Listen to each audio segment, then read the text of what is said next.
이동형이야. 이동형 뉴스 정면 승부. 이동형의 뉴스 정면 승부.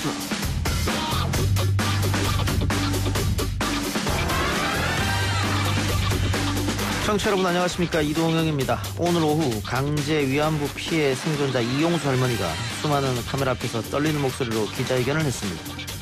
속이고 이용하고 제주는 고비하고 돈은 떼살림 받아 먹었습니다. 제주는 30년 동안 제주했습니다. 그 돈은 떼살림 받아 먹었습니다. 이런 것도 모르고 무엇을 용서를 받습니까? 후원금을 받은 계좌가 개인 명의로 돼 있지 않습니까? 예. 이 개인 명의로 된 계좌들이 과연 제대로 집행이 됐느냐, 제대로 쓰여졌느냐 하는 이런 거를 좀 확인해 보려고 합니다. 국민들께서 이 부분에 대해서 국정조사가 필요하다고 판단하시고 하면은 당연히 해야 된다고. 30년간 이뤄온 일본군 성범죄의 진실을 밝혀온 길이 훼손되어서는 안 되겠습니다만 할머니가 제기한 문제들도 조금 짚어봐야 할 것 같습니다.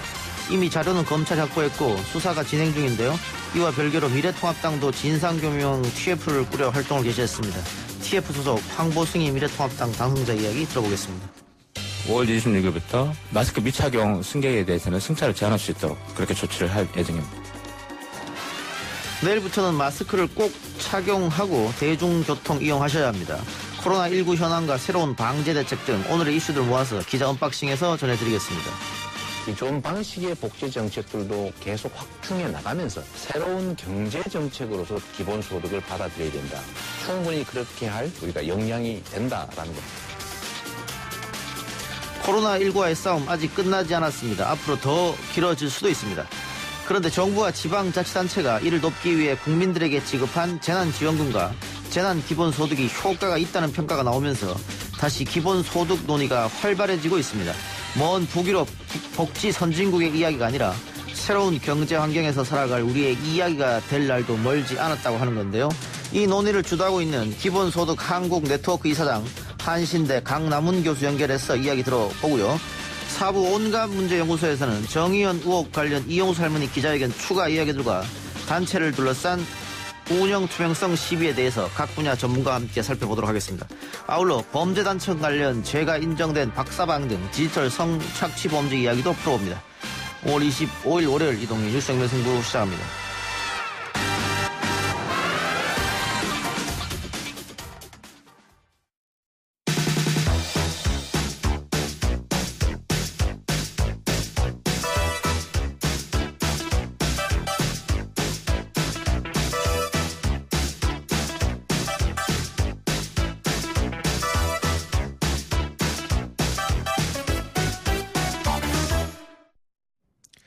정의기억연대 후원금이 불투명하게 사용됐다면서 문제를 제기한 일본군 위안부 피해자 이용수 할머니가 오늘 오후 기자회견을 가졌습니다. 윤 당선인을 둘러싼 의혹 등에 대해 검찰에서 할 일이라고 생각한다고 말하면서 그동안 쌓인 울분을 토해냈는데요. 예상대로 윤미향 당선인은 나오지 않았습니다. 정치권 역시 이에 따른 파장에 주목하고 있습니다. 당장 미래통합당은 윤 당선인의 각종 의혹을 규명할 위안부 할머니 피해 진상규명 태스크포스 팀을 발족하고 오늘 첫 회의를 가졌습니다. 이 TF팀에 참여하고 있는 미래통합당 황보승희 당선인과 자세한 이야기 나눠보겠습니다. 황보승희 당선인 나와 계십니까? 네, 안녕하십니까? 예, 선거 끝나고 첫 연결인 것 같은데 당선 축하드리고요. 네, 감사합니다. 오늘 할머니 기자회견이 꽤 오래 진행됐지 않습니까? 네. 예, 다 지켜보셨을 텐데 네. 어떻게 보셨어요? 충격적이었고, 예. 또 할머니가 그렇게 막 가슴 아파하는 부분을 보면서, 예. 정말 저희도, 너무나 안타까운 마음이 들고요. 예. 그리고, 정말 할머니가 느꼈을 그 배신감, 우리가 이걸 어떻게 또 풀어드려야 될지, 거기에 대해서 또 진지하게, 고민을 하고 있습니다. 그리고, 윤미향과 정의기억연대, 또 정대협, 과연 이분들이, 본인들의 사욕을 위해서 위안부 할머니들을 이용하지 않았나라는 의구심이 너무 강하게 들고 철저하게 검찰 수사가 조속하게 이루어져서 엄중한 법의 심판을 받아야 되겠다. 그래서 할머니들의 그런 울분을 좀 치유할 수 있어야 되겠다. 이런 생각이 들었습니다. 예, 뭐 검찰에 고발이 들어간 상태고 압수수색을 지금 2차례나 지금 한 상태고 조사를 검찰이 할 텐데 네. 지금 미래통합당에서 TF팀을 만들었지 않습니까? 네. 이것은 그 검찰 조사하고는 다른 것이잖아요. 네네. 이 TF팀을 만들어서 국정조사까지 연결시키겠다 이런 지금 보관이십니까?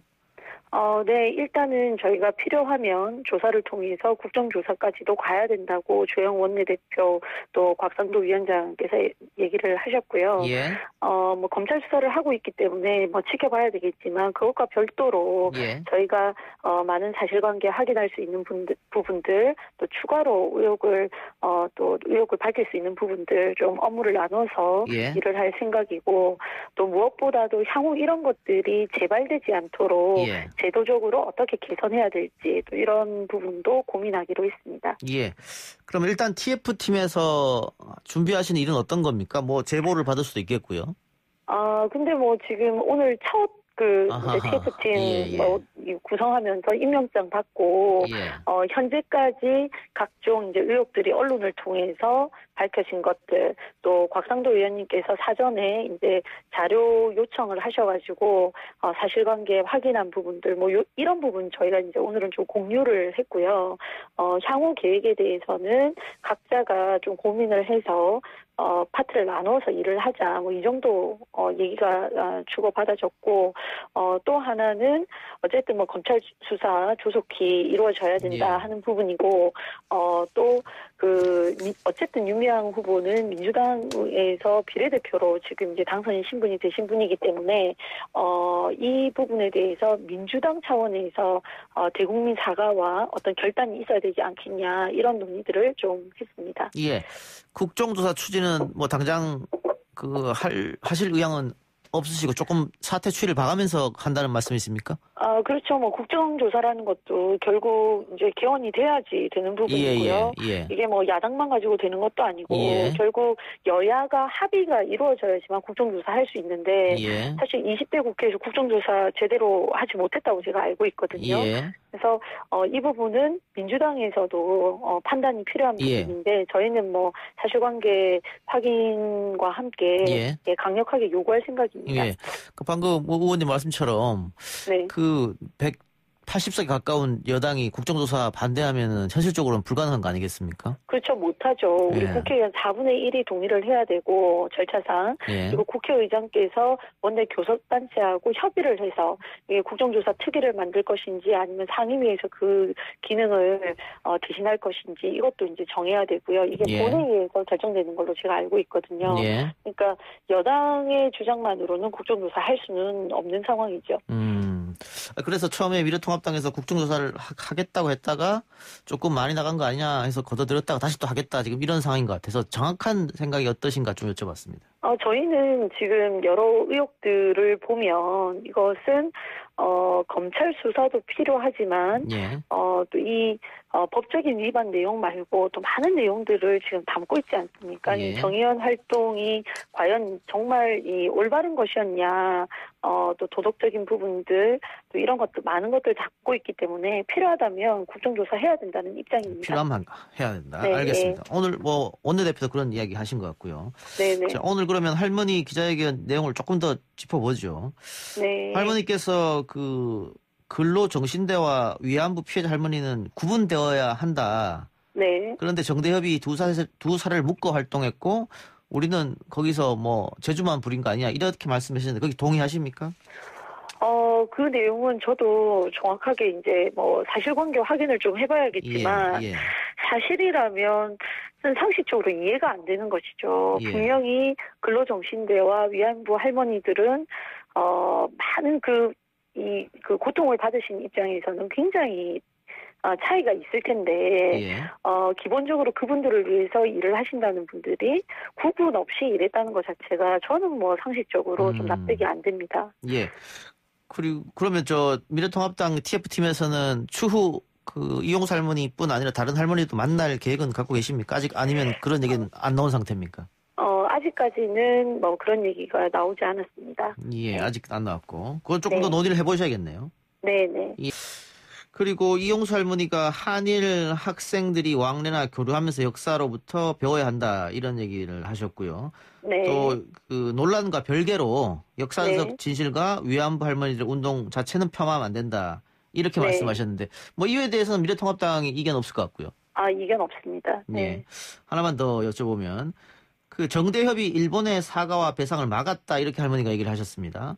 근데 이 네. 부분은 뭐 정대협 쪽에서는 그 박근혜 정부 때 일본과 했던 협상이 뭐 밀실 협상이고 올바른 협상이 아니기 때문에 굴욕적인 협상이기 때문에 막았다 이렇게 얘기를 할 텐데 이 부분에 대해서는 어떻게 보고 계십니까? 글쎄요, 뭐, 할머니의 주장이 그러하신데, 그거에 대해서도 저희가, 뭐, 제대로 좀 조사를 할 필요가 있지 않나, 이렇게 생각을 합니다. 예. 근데 이 지난 정부 일인데 어떻게 조사가 되겠습니까? 여러 가지 저희가 전체적으로, 그거는, 그 당시의 상황도 봐야 될 것이고, 예. 실질적으로 또 할머니들께서 그런 생각을 갖고 계시다면, 그거에 대해서는, 검찰을 통해서든 또 저희가 여러 루트를 통해서 확인을 해볼 필요가 있지 않나 이런 생각이 듭니다. 예. 아까 그 민주당 차원에서도 사과가 필요하다고 말씀하셨는데 네. 지금 이 시점에서 사과가 필요하다고 생각하십니까? 아니면 추후에 검찰 조사를 보면서 나중에 그게 필요하다고 보십니까? 근데 어쨌든 지금 많은 논란이 일었고, 예. 특히, 이 회계 부분에 있어서 투명하지 못한 것은 국세청에서도 지금 조사를 하고 있지 않습니까? 예. 그리고, 후원금이 제대로 쓰이지 못하고, 뭐, 개인적으로도 유용이 됐다. 개인 계좌로, 개인 통장 4개로 후원금을 받았다. 뭐, 이런 부분들은 예. 사실 조사를 하든 안 하든, 예. 많은 문제가 있는 부분이고, 예. 또 윤미향 당선 자체가 집을 구입하는 과정에서 자금을 어떻게 마련했는지에 대해서도 계속 말바꾸기를 하고 있습니다. 네. 그런 여러 가지들을 볼 때 이건 수사로 법적으로 판단을 내려서 이 처벌을 할 부분도 있지만 이미 윤미향 당선인의 어떤 공직자로서의 도덕성 이런 예. 부분들은 많이 훼손이 됐다는 생각이 들고요. 그런 것들을 사전에 철저하게 검증하지 못한 민주당은 일정 부분 책임에 대해서 예. 국민들에게 사과해야 되지 않나 이렇게 생각합니다. 예. 일각에서 이참에 그 각종 시민단체 전수조사를 하자 뭐 이런 얘기도 있던데 거기에 대해서 어떤 생각이십니까? 필요하다면 저 그거 해야 된다고 생각합니다. 예. 그리고 지금 그 보조금 관련해서도 2년 동안 여가부에서 이 정의연에 10억 가까운 돈을 지금 지원을 했는데요. 예. 그 국회에 여가부 장관이 출석을 해서 보조금 지급 아무 문제가 없다. 예. 그리고 근데 이제 세부적으로 이게 제대로 쓰였는지, 잘 관리 감독했느냐에 대해서는 지금 답을 못 내놓고 있거든요. 예. 그래서, 우리 지금 국고 보조금들이 많은 시민단체로 지금 지원이 되고 있는데, 시민단체뿐만 아니라 이제 지원받는, 단체들이 많습니다. 그렇죠. 예. 전체적으로 어떤 절차에 따라서, 이런 보조금 쓰이는 거를 관리 감독하고 있는지 짚어볼 필요가 있고요. 예. 그리고 그 실태 조사 반드시 할 필요가 있다는 생각이 들고 재발되지 않을 수 있는 대책도 법안 개정 등을 통해서 예. 필요하다고 저희는 보고 있습니다. 예. 그래요. 뭐 국고보조금은 어쨌든 국민 세금으로 나가는 돈이고 그럼요. 국고보조금을 받지 않는 단체라도 뭐 단체에서 기부만 받는 쪽도 네네. 한번 살펴볼 필요는 있으니까요. 알겠습니다. 네, 저희 기부금 받는 단체에 대해서도 예. 우리 TF팀에도 전문가가 계시기 때문에 예. 그 부분에 대해서도 다시 한번 짚어보려고 오늘 예. 논의가 됐었습니다. 자, 근데 21대 개원이 이제 일주일밖에 안 남았는데요. 네. 개원하자마자 상임위 배분 여야 원내대표끼리 만나서 이야기를 해야 될 테고. 네. 근데 거기서도 치열하게 논쟁이 있을 것처럼 보이는데 네. 그 뒤에 또 바로 이 문제로 국정조사 하자고 하면 21대 개헌하자마자 또 여야가 정쟁으로 치닫는 거 아니냐. 20대 네. 동물국회라는 비판이 좀 있었지 않습니까? 네, 네. 그런 걱정을 하시는 분도 계실 것 같아요. 네, 근데 뭐 저희가 국정조사를 한다는 것은 정쟁을 하기 위해서 국정조사를 하는 게 아닙니다. 예. 의혹이 있는 부분에 대해서 명명백백하게 밝혀서 국민들이 의구심이 들지 않도록 국민들을 위해서 하는 거라고 저는 생각을 하거든요. 예. 근데 이거를 뭐 정쟁의 도구로 여야가 삼아서는 안 된다는 기본적인 입장을 가지고 있습니다. 예. 제가 초선이라서 잘 모르겠는데요. 예. 저는 기본적으로 그래야 된다고 생각합니다. 예. 네. 알겠습니다. 당 문제도 좀 여쭤보죠. 네. 김종인 비대위 체제가 일단 출범했습니다만 어떻게 순항할 것 같습니까? 아직도 당 내에서는 반대하는 분이 좀 계시는 것 같은데요. 그러나 저희가 뭐 민주적인 절차를 통해서 김종인 비대위를 그 정국위원회에서 결정된 대로 진행하는 것으로 우리 당선인 워크숍에서 투표를 통해서 정하지 않았습니까? 그렇기 때문에 뭐 당내에 우려와 반발은 있을 수 있지만 큰 틀에서 결정된 사항은 뭐 진행이 돼야 된다고 생각하고요.